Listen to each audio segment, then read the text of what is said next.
word of the Lord.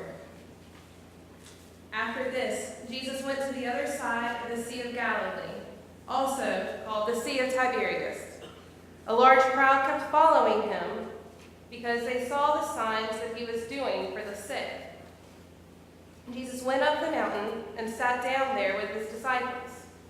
Now the Passover, the festival of the Jews, was near.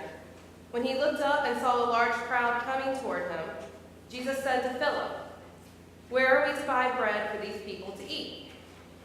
He said this to test him, for he himself knew what he was going to do. Philip answered him, 6 months' wages would not buy enough bread for each of them to get a little.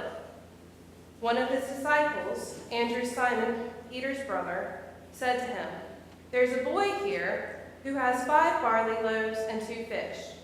But what are they among so many people?" Jesus said, "Make the people sit down." Now there was a great deal of grass in this place, so they sat down, about 5,000 in all. Then Jesus took the loaves, and when he had given thanks, he distributed them to those who were seated, so also the fish, as much as they wanted. When they were satisfied, he told his disciples, "Gather up the fragments left over, so that nothing may be lost." So they gathered them up, and from the fragments of the 5 barley loaves left by those who had eaten, they filled 12 baskets. When the people saw the sign that he had done, they began to say, "This is indeed the prophet who has come into the world." This is the word of the Lord.